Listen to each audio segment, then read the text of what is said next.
Les parlementaires ont reçu ce jour 2 mois d'arriérés d'indemnité dus depuis le mois de février. Le montant reste cependant un mystère. Quant à leurs avantages, ils seraient négociables. L'Union européenne financera la réhabilitation de la RN2 avec 5,6 millions d'euros. Le financement s'étalera sur 2 ans et sera alloué aux travaux d'urgence.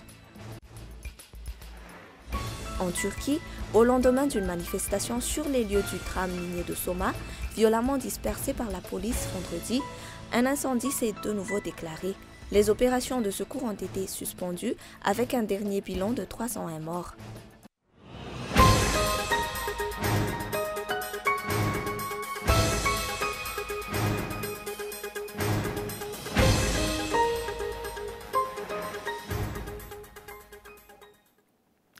Bonsoir et bienvenue si vous nous rejoignez pour ce journal en français. À la une aujourd'hui, les députés ont reçu ce matin une importante partie de leurs indemnités dues depuis février, début de la législature. Les parlementaires ont refusé de révéler le montant du pécule.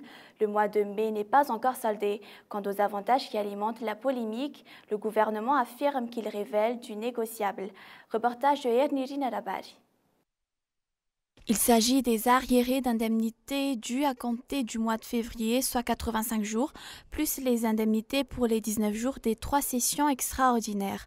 Aucun parlementaire n'a voulu révéler de chiffres qui, en France par exemple, sont du domaine public. Sur la question des avantages, les députés ont été encore plus que discrets. Beaucoup se plaignent néanmoins d'une éventuelle révision à la baisse des diverses rubriques de leur traitement. Harfan Zarazaf Njakout, député élu à Beruru, dément les chiffres avancés par les médias. Les sources d'information révèlent des prétentions qui montent jusqu'à 5 millions d'ariars, voire 10 millions d'ariars mensuels. Elle affirme que les avantages des députés ne sont pas proportionnels à la réalité du terrain, surtout pour les parlementaires des zones reculées. Ces derniers, dit Harfan Zarazaf Njakout, y vont de leur poche pour venir en aide aux citoyens de leur circonscription. Ces avantages sont peut-être suffisants pour les députés des grandes villes, avance-t-elle. Même minoritaires, d'autres députés sont plutôt compréhensifs sur le fameux décret sur les avantages et traitements des députés. Honoré Tsaboutkay, député élu à Vuipen, demande à ses pairs de faire preuve de compréhension. Le pays vient de traverser une crise dans tous les domaines. L'État ne peut pas céder à tous les caprices et revendications, s'insurge-t-il. Ce décret ne doit pas être un obstacle dans l'exercice des devoirs qui s'imposent aux représentants du peuple. De son côté, Sité Niladjiana Soulniek, premier questeur de l'Assemblée nationale, avance qu'il ne faut pas perdre du temps à polémiquer sur les indemnités du législatif ou de l'exécutif. Les problèmes d'insécurité qui sévissent dans tout Madagascar, le sous-emploi ainsi que le retour des financements des bailleurs de fonds doivent primer. Les membres du comité ad hoc se sont réunis ce jour pour étudier les propositions de résolution qui devraient être présentées devant les 4 représentants du gouvernement lundi prochain. Une rencontre avec le ministre de la Défense nationale, le secrétaire d'État chargé du ministère de l'Intérieur, le ministre de la Justice ainsi que le ministre de l'Élevage est programmée. Mais rien de nouveau dans nos ambassades. Les représentations diplomatiques de Madagascar semblent aux abonnés absents. Elles sont actuellement au cœur d'une intense polémique. Depuis la transition, il n'y a plus de nomination, ni de rapatriement d'ambassadeurs, ni de personnel diplomatique, encore moins d'actions de promotion de l'image du pays. Que se passe-t-il ? Sur le plan économique, pour continuer, la coopération entre Madagascar et les investisseurs étrangers revient en force. Un financement de 5,6 millions d'euros sera alloué par l'Union européenne pour la réhabilitation de la RN2, un marché qui sera départagé entre plusieurs entreprises malgaches et étrangères. Reportage. L'Union européenne financera la réhabilitation de la route nationale 2. Les travaux durant 2 ans. Une mission de l'Union était sur le terrain mercredi dernier pour constater de visu la réalité. De ce fait, les portions entre le PK7 au PK78 avant Muramang seront priorisées. La réhabilitation se fera par la procédure de marché à commande. Une démarche qui s'avère plus simple, une procédure plus simple selon les techniciens. Ny fahatondram-pahandalana na koa hoe faharatsiany lalana tampoka vokatry ny toetrandro Quand des routes sont détruites après le passage des catastrophes naturelles, le maître d'œuvre et l'entreprise Colas font l'évaluation sur terrain et passent un accord avec la délégation de l'Union européenne. La passation de marché ne dure alors que 2 jours, après quoi les travaux peuvent commencer, contrairement aux passations des travaux publics qui peuvent durer 2 mois. La réhabilitation de la RN2 sera prise en main par l'entreprise Colas. Plusieurs entreprises malgaches contribuent à la réhabilitation de la route nationale 13. Par d'autres types d'interventions, par exemple lors de la réhabilitation d'autres routes, comme disait M. Évariste, dans des plus grands, quand on parle d'interventions programmables, donc par exemple sur la RN13, la RN8, la RN2, et on a lancé des appels d'offres fin 2013 et on a octroyé des contrats à des entreprises, par exemple les malgaches, et pour intervenir sur la RN13 et la RN8. Donc à ce moment, on a des entreprises qui, malgré la crise, ont pu survivre à Madagascar et qui ont été attribuées des marchés d'une taille à peu près pareille à celle-ci, de 4-6 millions d'euros. Mis à part les interventions d'urgence causées par les catastrophes naturelles, les dégâts mineurs comme les nids de poules et les trous qui se forment d'environ 30 cm seront également priorisés par cette réhabilitation. Il ne s'agit pas de grands travaux, mais de travaux d'urgence et d'entretien. Le processus d'élargissement de l'assiette fiscale entamé depuis le mois de mars continue. Lors des négociations, la Direction générale des impôts ou la DGI a fait une concession. La pénalisation pour vente sans facture est revue fortement à la baisse, mais les grossistes font la fine bouche. C'est un reportage de Niandre Ndianarsou. L'amende infligée aux fournisseurs pour vente sans facture repasse de 150% à 35%. Depuis le mois de mars, début de l'assainissement fiscal mené par la Direction générale des impôts, des négociations ont été entamées. L'allègement proposé par la DGI ne satisfait pas pleinement les grossistes. Ils revendiquent l'amnistie fiscale sur les arriérés des années précédentes. Comment les opérateurs du secteur formel peuvent-ils travailler si le secteur informel n'existait pas? Le secteur informel, ce sont aussi des malgaches qui chaque jour vont à la recherche du pain quotidien. Ce n'est pas parce qu'ils travaillent dans la rue qu'ils sont informels. Et d'abord, quelle est la définition de l'informel? Est-ce qu'on va les emprisonner parce que ce sont des hors-la-loi? La question n'est pas encore là pour le moment. L'urgence est de les ramener vers le secteur formel et non les punir. La Direction générale des impôts reste plus que jamais déterminée à élargir la recette fiscale. Payer des impôts est une obligation. L'utilisation de factures, notamment dans le secteur formel, garantit de la traçabilité des transactions et de lutter contre la fraude fiscale par le biais des fausses déclarations. Par ailleurs, la pratique des factures permet de déterminer le montant des impôts dus. Les contribuables ont été notifiés, comme l'indique le Code général des impôts. L'amende de 150% est infligée à la fois aux vendeurs et aux acheteurs. L'utilisation des factures garantit la transparence. Les contrôles fiscaux entamés au début du premier trimestre ne s'arrêteront pas. Ils seront étendus aux régions et aux ex-provinces. Les marchandises empruntant les routes nationales seront également soumises aux vérifications, voire à des fouilles. La carte de Madagascar va être mise à jour. La dernière opération remonte à un demi-siècle selon le FUIB Saosarstan Madagascar, au service de la cartographie de Madagascar. Des observations satellitaires seront mises en route d'ici peu avec la Réunion. La remise officielle du programme de couverture nationale de référence en images satellitaires s'est déroulée le 16 mai 2014 au siège du FTM en Bandi. Gaëtan Gianslav. L'Orthobase est un programme qui permet de constituer une couverture nationale de la référence en images satellitaires à partir des données acquises par la station de réception et de traitement d'images SEAS-OI. La station SEAS-OI ou surveillance de l'environnement assistée par satellite dans l'océan Indien est basée à La Réunion. La remise officielle du programme au FTM marque la première étape de la modernisation de la cartographie de Madagascar. C'est un outil à la décision sur des questions sensibles comme celle de l'aménagement du territoire, celle de la définition finalement de l'impact sur notre environnement, des questions d'érosion ou de glissement de terrain, sur la gestion donc des risques naturels comme les cyclones. Donc autant d'éléments qui sont des éléments parfois perturbants mais pour lesquels ces outils vont pouvoir apporter et être un élément précieux donc d'aide à la décision.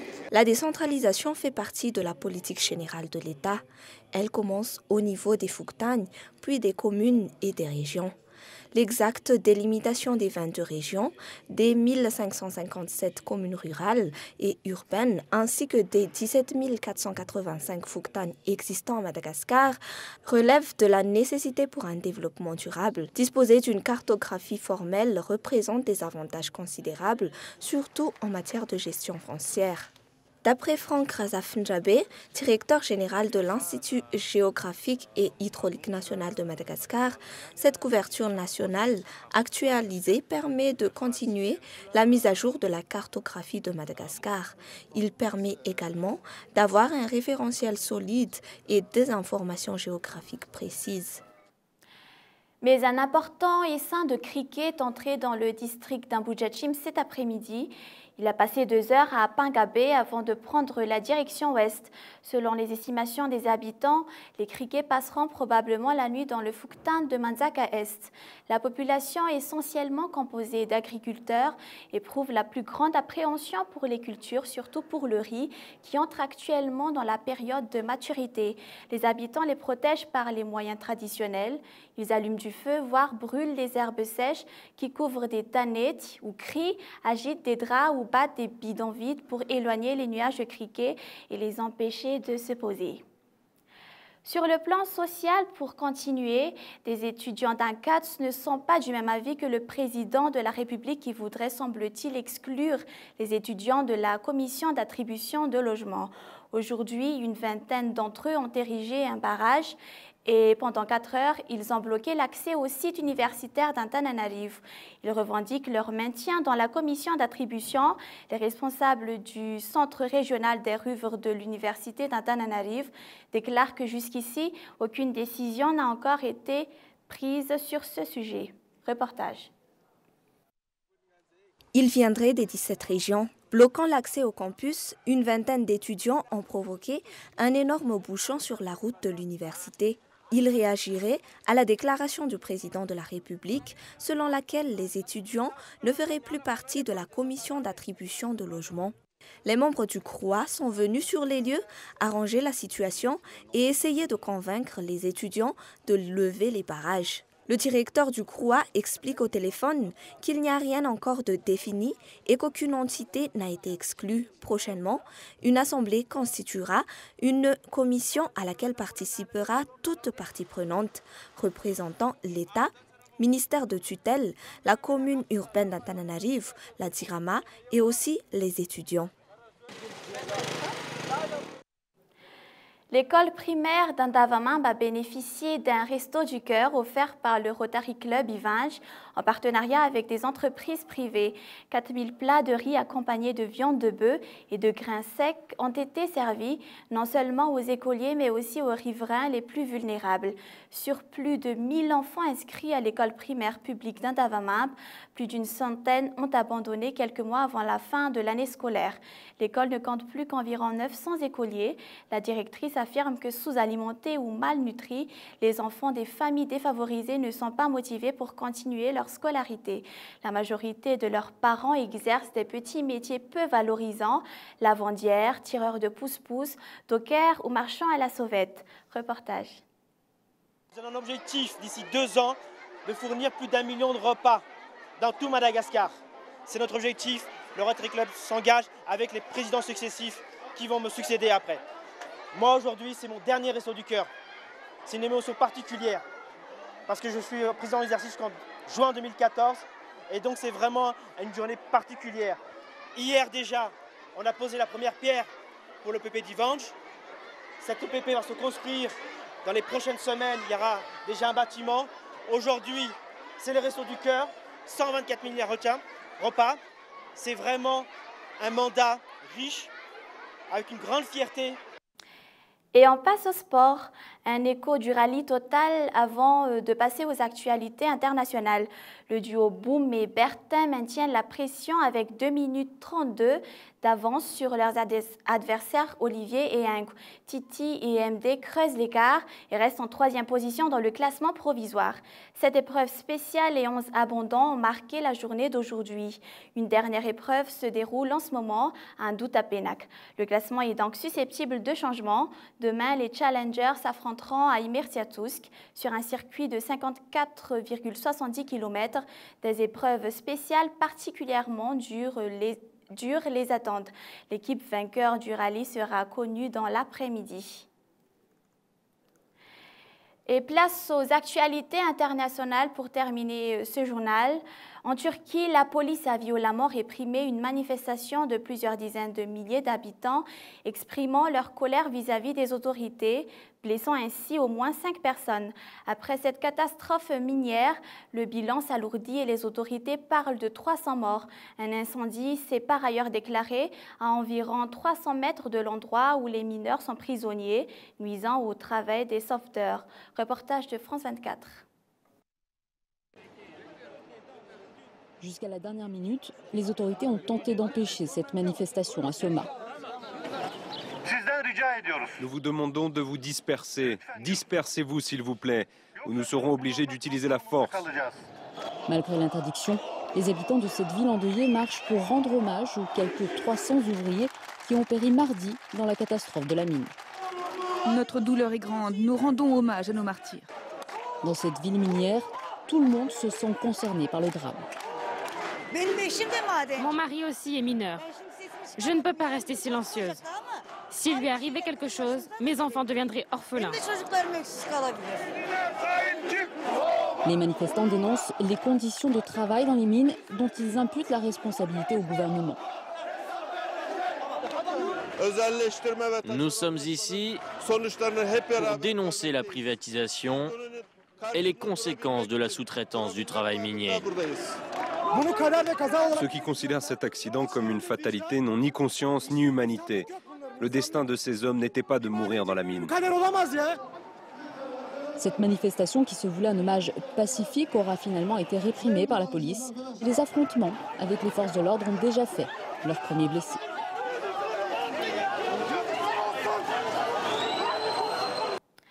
Restez avec nous après ce journal. Vous suivez la rediffusion du magazine de la rédaction à la ligne ou avec Nadja Naradansan.